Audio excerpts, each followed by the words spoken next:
윤변의 판례 콘서트. 안녕하세요. 판례 콘서트의 윤성현 변호사입니다. 오늘 동영상에서는 모욕죄와 관련하여 모욕적 표현에 해당하지만 위법성이 조각된다는 대법원 2021년 3월 25일 선고 2017도 17643 판결에 대해 알아보도록 하겠습니다.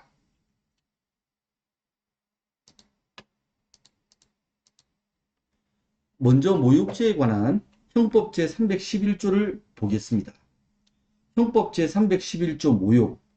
공연히 사람을 모욕한 자는 1년 이하의 징역이나 금고 또는 200만 원 이하의 벌금에 처한다.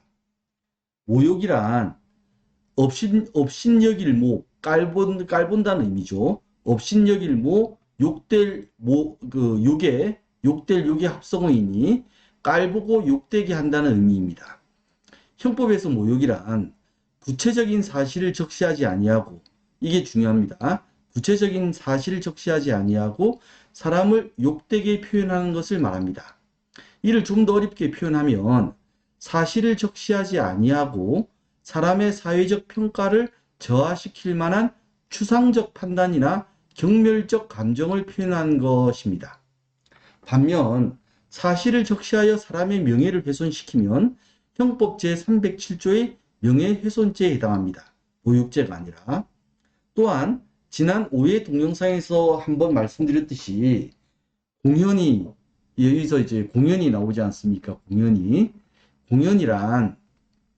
공연이에서 공연은 드러낼 공과 명백할 연의 합성어이니 공연이란 세상에 드러날 만큼 뚜렷하게 명백하게 라는 뜻입니다. 다시 말하면 세상에서 다 알 만큼 떳떳하게 거리낌 없이 그대로 드러나게 라는 의미인데, 특정되지 않은 사람, 즉 특정되지 않은 사람이나 또는 여러 사람, 다수, 여러 사람이 알 수 있는 상태면, 즉 불특정 또는 다수가 알 수 있는 상태면 공연하다고 하는 것이 판례입니다. 이것은 전에 명예훼손죄 한번 설명할 때 설명을 드렸어요. 우리는 표현의 자유가 인정되는 민주적 사회에 살고 있습니다. 민주적 사회에서는 다른 사람에 대한 정당한 비판이 허용되어야 하고, 그러한 비판에 대해서는 재반박을 통해서 비판을 당한 사람이 대응을 해야지, 정당한 비판에 의하여 명예가 훼손되었다고 주장하면서 정당한 비판을 한 사람을 명예훼손죄로 형사처벌을 해서는 안 됩니다. 그러면 그건 민주사회가 아닌 거예요. 그러나 또 한편으로 비판이라는 명목 아래 허위의 사실을 적시하는 등 부당한 방법에 의하여 다른 사람을 공격하는 것은 당연히 다른 사람의 인격권 중 하나인 명예를 훼손하는 것이기 때문에 명예훼손죄로 처벌을 하는 것이 마땅합니다. 이에 대하여 형법 제310조는 다음과 같이 규정하고 있습니다. 형법 제310조는 명예훼손죄의 특수한 위법성 조학 사유입니다. 제307조 제1항의 행위, 이건 사실 적시에 의한 명예훼손입니다. 307조 제1항의 행위가 진실한 사실로서 오로지 공공의 이익에 관한 때에는 처벌하지 아니한다. 즉 구성요건의 사실적시에 의한 명예훼손죄인 307조 제1항의 구성요건에 해당하지만 위법성이 조각되어 처벌하지 아니한다라고 규정하고 있습니다. 이에 대하여 대법원 1993년 6월 22일 선고 9.2도 3160 판결은 형법 제310조의 규정은 인격권으로서의 개인의 명예의 보호와 헌법 제21조에 의한 정당한 표현의 자유의 보장이라는 상충되는, 지금 이 상황에서는 충돌되는 이 말이에요. 상충되는 두 법이 보호하는 이익, 법익의 조화를 꾀한 것이라고 보아야 할 것이라고 이렇게 그 취지를 해석하였습니다. 자, 그렇다면 갑이 공공의 이익과 관련하여 진실한 사실을 적시해서 A를 비판하는 바람에 A의 명예가 훼손되었다고 한다면 일단 갑의 행위는 형법 제307조 제1항의 명예훼손죄의 구성요건에 해당하긴 하지만 형법 제310조에 의하여 위법성이 조각됩니다. 그런데 문제는 형법 제310조는 형법 제311조의 모욕죄에는 적용되지 않는다는 것입니다. 왜냐하면 모욕죄는 모욕이 사실을 적시하지 않는 거잖아요. 모욕죄는 사실을 적시하지 않고 사람의 평가를 저하시킬 만한 추상적 판단이나 경멸적 감정을 표현할 때 성립하는데 형법 제310조는 그 사실의 적시를 요하는 거예요. 진실한 사실의 적시, 이게 있어야 된다는 거예요. 진실한 사실의 적시가 공익에 관한 것인데 형법 제307조 제1항의 명예훼손죄의 위법성이 조각된다는 것이기 때문입니다. 따라서 310조는 누가 봐도 311조의 모욕죄에는 적용이 되지 않죠. 조문상. 그렇지만 모욕적인 표현을 사용한 경우라도 표현의 자유를 인정할 필요가 있는 경우도 있을 것이고 그런 경우라면 모욕죄의 위법성이 조각된다고 해야 명예훼손죄와의 균형이 맞게 되는 것처럼 보입니다. 좀 더 자세히 보죠. 예를 들어 여러 사람이 모인 모임에서 어떤 주제를 가지고 토론이 벌어졌다고 해봅시다. 갑은 A의 주장에 반대하면서 자신의 주장을 끝까지 우기게 되었다고 해봅시다. 여기서 갑은 A의 주장에 대해 반대하면서 A에게 넌 바보다. 그런 주장을 하다니 라는 식으로 말을 했다고 해봅시다. 이 경우 갑은 여러 사람이 듣고 있는 가운데에서 A에 대해서 바보라는 말을 했기 때문에 사실을 적시하지 않고 그 모임에 참석한 불특정 또는 다수인이 들을 수 있도록 공연히 모욕적 표현을 사용한 것이므로 모욕죄에 해당하는 것처럼 보입니다. 하지만 어떻게 보면 A의 주장이 틀렸고 갑 자신의 판단과 의견이 옳음을 갑이 강조하는 과정에서 나온 표현인 것이기 때문에 이러한 경우까지 모두 모욕죄로 처벌될 수 있다고 한다면 헌법이 보장하고 있는 표현의 자유가 너무 위축되어 버리는 결과가 되어버립니다. 이런 문제를 어떻게 해결해야 할까요? 이것이 오늘 판례의 주제입니다. 오늘 소개하고 있는 이와 관련해서 오늘 소개하고 있는 판례의 사실관계부터 살펴보도록 하겠습니다. 일반적으로 전동식 파워 스티어링 시스템, 우리가 일상 그 파워 핸들이라고 부르는데 자동차 운전하시는 분들이 들으면 이해가 되실 거예요. 그 수동 핸들은 뭐 돌리는데 너무 힘들잖아요. 근데 파워 핸들은 이제 전기의 힘으로 이렇게 좀 돌리면 힘을 별로 안 들이고도 그 핸들이 돌아가는 거죠. 그 전동식 파워 스티어링 시스템을 EPS라는 용어로 그 통칭하고 있어요. 근데 이제 현대자동차 그룹만 이를 MDPS, 모터 드리븐 파워 스티어링이라고 부르고 있습니다. 그러니까 그 현대자동차는 EPS를 MDPS라고 부르는데 현대자동차의 MDPS는 뭐 EPS랑 같은 거라는 거죠. 이건 다만 현대자동차 자기 이 고유의 그 상품인 거죠. 자동차 관련 정보 관련 인터넷 신문사 소속 기자인 A는 우리에게 독이 아니라 득이 되는 MDPS. 이 MDPS가 이제 EPS 현대자동차 그룹이 부르는 거 했잖아요. MDPS란 제목으로 이 사건 기사를 작성하였는데 위 기사는 많은 부분을 일반적인 EPS의 장점을 밝히는데 할애하고 있습니다. 그러면 이제 이게 좀 솔직히 좀 이 기사가 조금 약간 제가 볼 때 이 기자가 좀 문제가 있는 게 이 현대차 띄워주려고 지금 이 기사를 작성한 게 명백하잖아요. 왜냐하면 그 기사의 많은 부분을 일반적인 EPS의 장점을 밝히는데 할애하고 있다면 제목이 뭐 우리에게 독이 아니라 득이 되는 EPS 이랬으면 좀 나은데 굳이 현대자동차 그걸 또 딱 찍어서 뭐 득이 되는 MDPS 이 말은 그 현대자동차를 지금 밀어주고 있는 거죠. 뭐 인터넷 기사 그 신문사 같은 경우에는 또 광고도 따야 되고 하니까 뭐 일단 뭐 현대자동차한테 좀 잘 보이고 싶은 마음도 있지 않았겠습니까? 잘 모르지만 한편 이러한 MDPS 이게 이제 이 현대자동차 거예요. 현대자동차에 대해서 현대자동차의 EPS인 MDPS가 이제 그 안정성과 관련해서 많은 논란이 있었어요.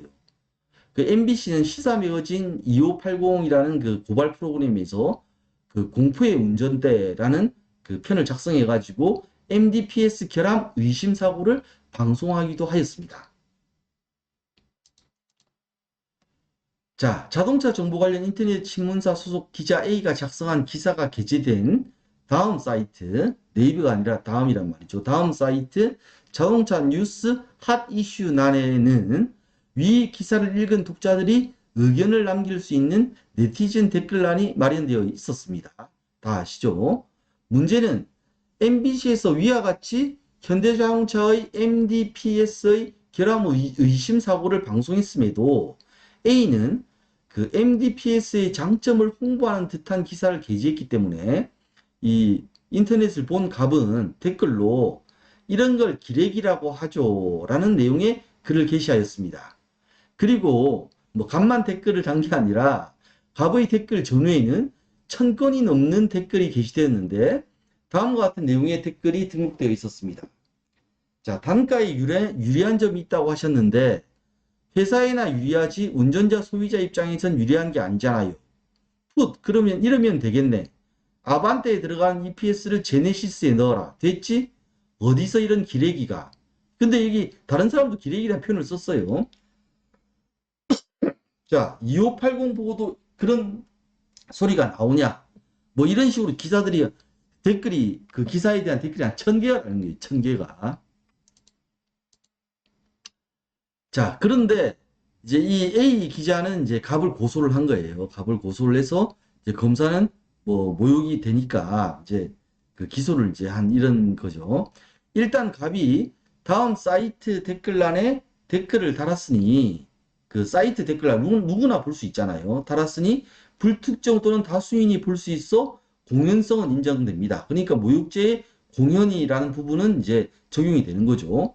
그리고 갑이 사용한 기레기라는 단어는 기자와 쓰레기의 합성으로서 자극적인 제목이나 내용 등으로 홍보성 기사를 작성한 행위 등을 하는 기자들 또는 기자들의 행태를 비하한 용어이므로 그 구체적 사실을 적시하지 아니하고 기자인 A의 사회적 평가를 저하시킬 만한 추상적 판단이나 경멸적 감정을 표현한, 다시 말해서 모욕적 표현에 해당합니다. 따라서 갑의 행위는 공연히 사람을 모욕한 경우에 해당하여 형법 제311조의 모욕죄의 구성요건에 해당합니다. 그래서 이제 기자 A가 갑을 고소했고 이제 수사를 한 다음에 검사가 기소를 했고 항소심이 유죄를 선고를 했어요.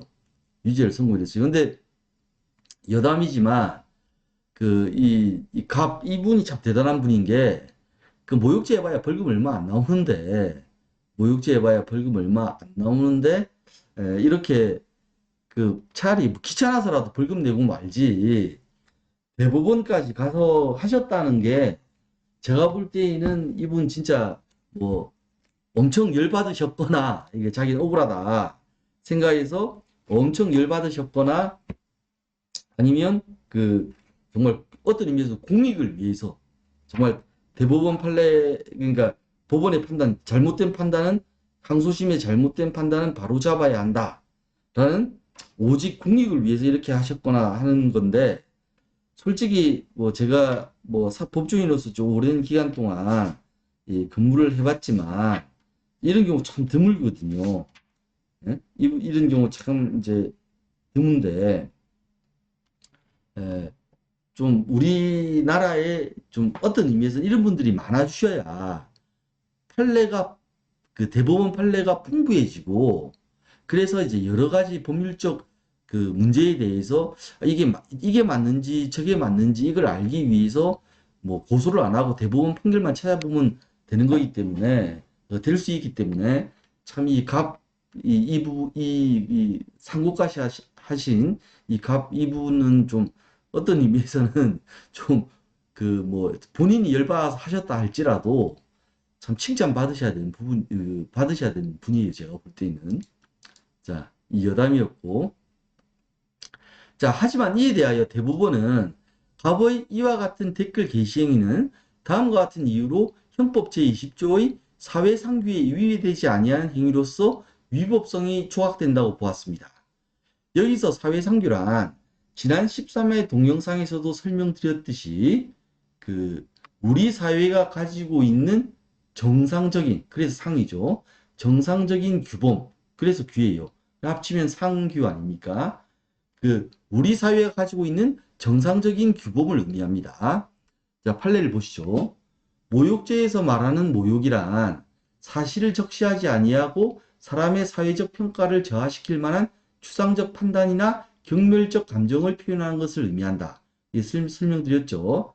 다만 어떤 글이 모욕적 표현을 담고 있는 경우에도 그 글이 객관적으로 타당성이 있는 사실을 전제로 하여 그 사실관계나 이를 둘러싼 문제에 관한 자신의 판단과 피해자의 태도 등이 합당한가 하는 데 대한 자신의 의견을 밝히고 자신의 판단과 의견이 타당함을 강조하는 과정에서 부분적으로 모욕적인 표현이 사용된 것에 불과하다면 사회상규에 위배되지 않는 행위로서 형법 제20조에 의하여 위법성이 조각될 수 있다. 즉, 이제 뭐냐면 그 글이 객관적으로 타당성이 있는 사실을 일단 전제로 해야 되고, 두 번째로 그 자신의 판단과 의견이 타당함을 강조하는 과정에서 이제 모욕적 표현이 사용된 것이어야 돼요. 그리고 자, 이제 인터넷 게시판 이제 이거를 이제 더 특수하게 다루고 있어요. 그리고 특정 사안에 대한 의견을 공유하는 인터넷 게시판 등의 공간에서 작성된 단문의 글에 모욕적 표현이 포함되어 있더라도 그 글이 동조하는 다른 의견들과의 연속적 전체적인 측면에서 볼 때, 자, 인터넷 댓글이라는 게 그 뭐 여러 개가 있잖아요. 이게 쭉 그 다른 뭐 쉽게 말하면 댓글들과의 그 이 관계도 봐야 된다는 거예요. 그 내용에 객관적으로 타당성이 있는 사정에 기초하여 그냥 앞서 말씀드린 거고, 관련 사안에 대한 자신의 판단 내지 피해자의 태도 등이 합당한가에 대한 자신의 의견을 강조하거나 압축하여 표현하는 것이라고 평가할 수 있고, 이것도 이제 앞에 일반론입니다. 자, 그 표현도 주로 피해자의 행위에 대한 것으로서 지나치게 악의적이지 않다면, 이게 악의적이지 않다면 이걸 이제 알 수 있는 게 다른 의견들과의 연속적 전체적인 측면에서 볼 때 지나치게 악의적이지 않다면 다른 특별한 사정이 없는 한 그 글을 작성한 행위는 사회상규에 위배되지 않는 행위로서 위법성이 조각된다고 보아야 한다. 이게 그 대법원의 판단인 겁니다. 자, 다시 사례로 한번 돌아가 볼게요. 첫째, 갑은 MBC 그 시사 매거진 2580의 보도를 근거로 기사를 쓴 기자 A를 비판한 것입니다. 자, 그렇기 때문에 그 시사 매거진 보도가 있었기 때문에 어느 정도 객관적으로 타당성이 있는 사정에 기초한 것이라고 볼 수 있죠. 또 기자 A를 비판한 것이기 때문에 그 기자 A의 태도를 비판하면서 자기 의견이 옳다, 즉 A가 틀렸다라는 자기 의견을 강조하는 과정에서 이제 기레기라는 표현이 나온 거죠. 둘째, 기레기라는 표현은 기사 및 기자의 행태를 비판하는 데서 비교적 폭넓게 사용되는 표현일 뿐만 아니라 그 갑의 댓글 전후에 있던 다른 사람들의 댓글과 비교해 보더라도 갑의 댓글의 표현이, 기레기라는 표현이 지나치게 악의적으로 보이지는 않았습니다. 실제로 다른 댓글에도 기레기라는 표현이 사용되었습니다. 혹시 이제 여러분들 중에 아니 그러면 갑은 기레기라는 표현 써가지고 지금 처벌받기 위해 재판받고 있는데 그 다른 댓글에 기레기라고 쓴 딴 기레기 표현 쓴 사람은 왜 아예 뭐 재판 안 받고 있냐, 이게 뭐냐, 이거는 의심이 들 수 있는데 그 모욕죄가 친고죄입니다. 그 친고죄가 뭐냐면 피해자의 고소가 있어야만 수사 및 재판을 할 수 있는 범죄를 친고죄라 그래요. 친고죄. 한번 들어보신 적이 있을 거예요. 옛날에 제일 유명한 친고죄가 이제 간통죄 아닙니까? 간통죄였지 않습니까? 뭐 간통을 하더라도 배우자가 고소 안 하면 처벌 안 하는 거고, 고소를 해야만 처벌할 수 있는, 물론 지금 그 폐지됐지만 위헌 판결 받고 이제 사라졌지만 그런 걸 친고죄라고 그래요. 근데 그 기자 A가 갑의 기레기 표현에 대해서만 고소를 하고 다른 댓글에 기레기 표현은 넘어간 거예요. 고소한 사람 마음인 거니까 우리가 그거 갖고 뭐라 할 수는 없는 거예요. 그래서 왜 다른 댓글도 기레기가 있는데 왜 갑만 지금 재판을 받고 있냐. 이건 그 모욕죄가 친고죄이기 때문에 그렇다. 이걸 이해하시면 돼요. 자, 대법원은 이런 사정에 비추어 갑의 기레기라는 댓글 게시 행위는 형법 제20조의 사회상규에 위배되지 않는 행위로서 위법성이 조각되어 위법하지 않다고 판단하였습니다. 명예훼손죄와 모욕죄는 명예훼손을 당하거나 모욕을 당한 사람의 인격권 중 하나인 명예를 보호하기 위한 것입니다. 둘 다 보호법익이 명예입니다. 자, 사람의 인격권은 헌법이 보장하고 있는 기본권 중에 하나입니다. 가장 중요한 기본권 중에 하나죠. 그리고 명예를 훼손하는 표현이나 모욕적 표현을 사용한 사람, 즉 표현을 하는 사람 또한 헌법이 보장하는 표현의 자유라는 기본권을 가지고 있습니다. 자, 모욕을 당한 사람은 인격권이란 기본권을 갖고 있고, 명예를 포함한 인격권이란 기본권을 가지고 있고, 모욕을 한 사람은 표현의 자유라는 기본권을 가지고 있는 거예요. 그렇다면 다른 사람의 명예를 훼손하는 표현이나 모욕적 표현을 누군가 했을 때 표현을 한 사람을 명예훼손죄나 모욕죄로 처벌하면 그 표현한 사람의 표현의 자유가 침해될 수가 있죠. 반대로 처벌하지 않으면 명예훼손을 당하거나 모욕을 당한 사람의 인격권이 명예가 침해되건 말건 내버려 두는 거니까 그 사람의 인격권이 침해될 수 있는 상황이 발생합니다. 이처럼 각각의 기본권이 대립하는, 충돌하는 상황을 헌법에서는 기본권의 충돌이라고 부르고 있습니다. 앞에 판례에서 그 상충한다 이 표현을 썼잖아요. 그 법익이 상충한다. 이게 헌법적으로 표현하면 기본권의 충돌이라는 거예요. 사실을 적시하는 방법으로 이루어지는 명예훼손죄의 경우에는 앞서 보았듯이 진실한 사실로서 오로지 공공의 이익에 반한 때에는 처벌하지 아니한다는 형법 제310조의 규정을 통하여 인격권과 표현의 자유의 대립, 상충이라는 기본권의 충돌 문제를 해결하고 있습니다.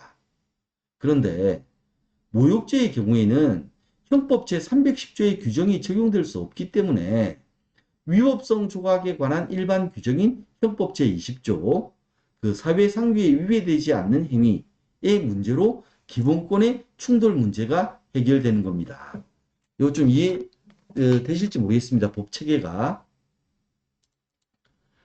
오늘 판례 사안에서는 기자 A의 인격권, 명예보다는 갑의 표현의 자유가 우선되는 것으로 결론이 난 것입니다. 자, 형법 20조와 관련하여 말씀드리고 싶은 점은 다음과 같습니다. 참고할 점은 다음과 같습니다. 지난 13회 동영상에서 대법원 2021년 3월 11일 선고 2020도 16527 판결을 소개해 드렸는데 그 판례는 형법 제20조의 정당행위를 인정하려면 첫째, 그 행위의 동기나 목적의 정당성, 둘째, 행위의 수단이나 방법의 상당성, 셋째, 보호법익과 침해이익과의 법익 균형성, 넷째, 긴급성, 다섯째, 그 행위 외에 다른 수단이나 방법이 없다는 보충성 등 이 5가지 요건을 갖추어야만 그 어떤 행위가 정당하게 인정된다라고 이제 판시를 하였다는 걸 소개를 드렸어요. 그런데 오늘 소개해 드리는 판례에서는 형법 20조를 적용하면서도 그 앞서 말했던 이 5가지 요건, 정당성, 상당성, 법익 균형성, 긴급성, 보충성 이런 요건들을 전혀 이야기하지 않고 있다는 점입니다. 대법원 2021년 3월 11일 선고 2020도 16527 판결이 말하고 있는 이 5가지의 그 형법 제20조의 적용 요건은 형법 제20조의 일반적인 적용 요건입니다. 일반적인 거예요. 그러니까 쉽게 말하면 일반적인 적용 요건이에요. 하지만 오늘 판례에서처럼 모욕죄와 같이 특별한 경우에는 이게 모욕죄는 지금 표현의 자유와의 관계에 있어서 지금 특수하게 지금 이 형법 제20조를 적용해야 될 필요성이 생긴 경우지 않습니까? 모욕죄와 같은 특별한 경우에는 이런 일반적 요건을 적용하는 것이 아니라 모욕죄와 표현의 자유와 관련하여 특수하게 적용하게 된다는 점입니다. 그러니까 이 5가지 요건을 말을 안 하는 거죠. 이는 모욕죄와 표현의 자유라는 표현의 자유의 관계라는 특수한 상황에서 비롯된 것이니 형법 제20조의 적용에 있어 일반적인 경우와 특수한 경우가 있다는 점을 아시면 좋을 것 같습니다. 그냥 참고만 하세요. 이게 사람들이 잘 이해를 못하는 부분 중에 하나예요, 이게. 자, 그럼 오늘 소개한 판결과 관련하여 예상 가능한 객관식 지문이 무엇인지 볼까요? 자동차 정보 관련 인터넷 신문사 소속 기자 A가 작성한 기사가 인터넷 포털 사이트의 자동차 뉴스 핫 이슈란에 게재되자 피고인이 이런 걸 기레기라고 하죠라는 댓글을 게시한 경우 기레기는 기자인 A의 사회적 평가를 저하시킬 만한 추상적 판단이나 경멸적 감정을 표현한 모욕적 표현에 해당하나 위 댓글을 작성한 행위는 사회 상규에 위배되지 않는 행위로서 형법 제20조에 의하여 위법성이 조학된다. 앞서 보았듯이 오늘 살펴본 사안에서 기레기라는 댓글을 단 행위는 모욕에는 해당하지만 모욕죄의 구속요건에는 해당하지만 형법 제20조에 의하여 위법성이 조학된다는 것이 오늘 소개한 대법원 2021년 3월 22일 선고 2017도 17643 판결이기 때문에 이 지문은 맞는 지문입니다. 따라서 답은 O입니다. 답은 O입니다. 이 사건의 법원 번호가 이렇게 보시면 2017도 17643 판결 아닙니까? 17643 아닙니까? 이는 2017년도에 도가 형사사건이라고 했죠. 대법원 형사사건을 도라 그래요.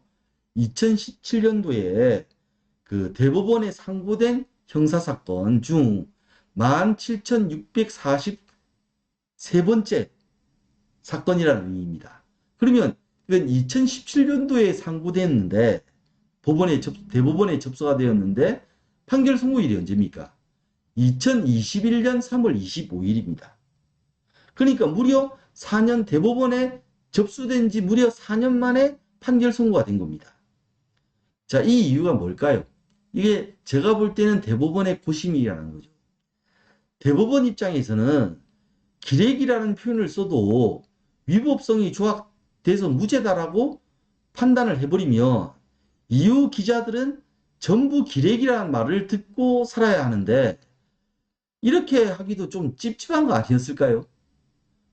하지만 표현의 자유를 또 소홀히 할 수도 없으니 무려 4년간이나 고민한 끝에 표현의 자유에 손을 들어 어쩔 수 없이 무죄 판단을 한 것으로 보입니다. 대법원의 고민이 느껴지는 지점이죠. 잘 보시면. 지금까지 윤석현 변호사였습니다. 시청해 주셔서 고맙습니다.